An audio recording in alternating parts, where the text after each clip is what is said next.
You spilled something on your shirt, or your voice cracked, or you tripped on a flat sidewalk, and for the rest of the day you felt it, like a spotlight burning on you, certain everyone saw. Here's the truth that should set you free. Almost no one did. And the few who noticed forgot within minutes. You spent hours replaying a moment that, to everyone else, never even registered. This is one of the most common illusions the human mind runs, and once you see it, a surprising amount of your anxiety starts to loosen its grip. The audience you're so afraid of barely exists. Psychologists actually measured this, and the study is almost comically perfect. At Cornell in the late 1990s, researchers made students put on a deeply embarrassing t-shirt, a large photo of Barry Manilow, a singer the students found mortifying, and walk into a room full of their peers. Before going in, each student guessed how many people would notice the shirt. On average, they were sure about half the room would clock it and remember. The reality? Only about a quarter did. They had doubled the size of their own spotlight. The embarrassment they were bracing for existed almost entirely inside their own heads, and the researchers found the same pattern again and again, no matter what the embarrassing thing was. The reason is simple and a little humbling. You are the permanent, unavoidable center of your own experience.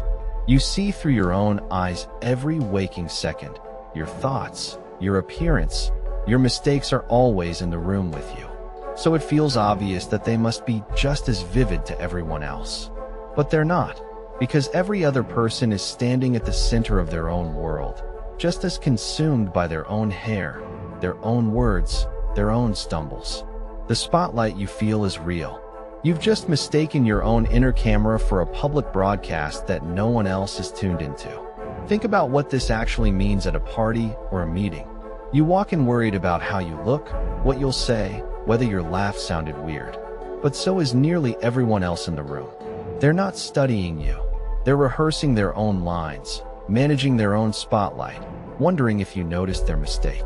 The collective attention you're so afraid of is mostly an illusion, because that attention is fragmented into 100 private spotlights, each one pointed inward.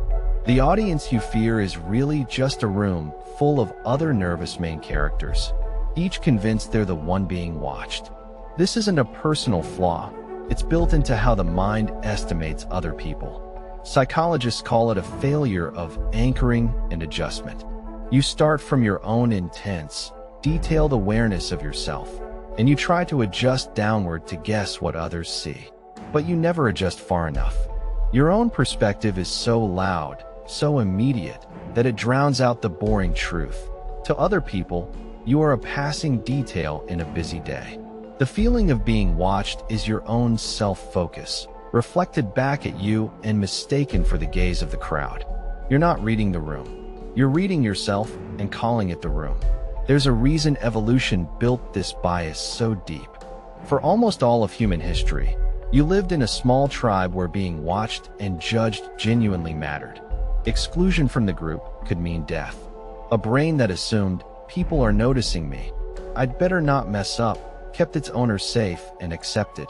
So we inherited a mind tuned to overestimate the crowd's attention, because in a tiny village the cost of underestimating it was catastrophic. The problem is you no longer live in that village. You move through crowds of strangers you'll never see again, but the ancient alarm still fires as if every one of them holds your fate. There's a darker cousin to this effect, and it makes anxiety worse. It's the sense that your inner state is leaking out for everyone to read, that they can see your nervousness, your racing heart, the fact that you're bombing this presentation. This is the illusion of transparency, and it's mostly false. Feelings are far less visible from the outside than they feel from the inside. That trembling voice you're sure everyone hears is usually inaudible. The panic that feels written across your face is, to the people watching, a perfectly normal person talking. Your inside and your outside are not the same broadcast, and the gap between them is your hidden margin of safety. Now take that ancient alarm and hand it a phone. Every post, every photo, every comment feels like it's being examined by an audience of thousands, judged and remembered. So you agonize over a caption, Delete a post that got fewer likes than you hoped. Replay a slightly awkward comment for days. But the same law holds. Amplified. People scroll past your moment in half a second and are instantly back inside their own. The internet feels like a giant spotlight because it shows you numbers, views, likes, followers. But behind those numbers are people just as distracted, just as self-absorbed, just as quick to forget as anyone in that Cornell hallway. Here's why this matters beyond a spilled coffee. The imagined spotlight is one of the great thieves of a life. It's the reason you don't dance, don't raise your hand, don't wear the thing you love, don't try the thing you might fail at, because you're bracing for a judgment that was never coming. You shrink your life to fit an audience that isn't watching. Every risk not taken, every sentence swallowed, every version of yourself hidden away is a payment made to a crowd that already forgot you were there. Think of the specific things you've talked yourself out of, the question you didn't ask, the outfit you hung back up, the idea you never pitched, the dance floor you watched from the wall. None of them were stopped by real consequences. They were stopped by an imagined reaction from people who, in the end, were never even looking. The spotlight doesn't just cause discomfort. It quietly makes your world smaller, one small surrender at a time. Here's the loneliest part of the illusion. Long after the moment passes, you keep screening it. The clumsy thing you said, the joke that landed wrong. Replaying it in high definition, wincing. Sure, it's burned into everyone who was there. But you're the only one still in the theater. The other people wrote over that moment within the hour, replaced it with their own worries, their own tiny humiliations. The scene that defines your week was, for them, a frame they never even paused on. You're not maintaining a shared memory. You're alone in a private screening room, punishing yourself for a film no one else kept. So how do you dim it? Start by naming it in the moment. This is the spotlight effect, and my estimate of who's watching is probably double the truth. Remember the shirt. Have whatever number your fear gives you, then have it again.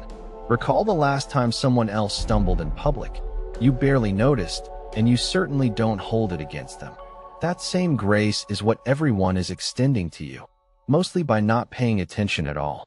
And when you're about to shrink yourself to avoid being seen, ask what you'd do if you were truly invisible, because you're a lot closer to invisible than you feel. Because the audience you perform for, the one you edit yourself around all day, is far smaller and far kinder than the one in your head. People are not studying you. They are hoping you're not studying them.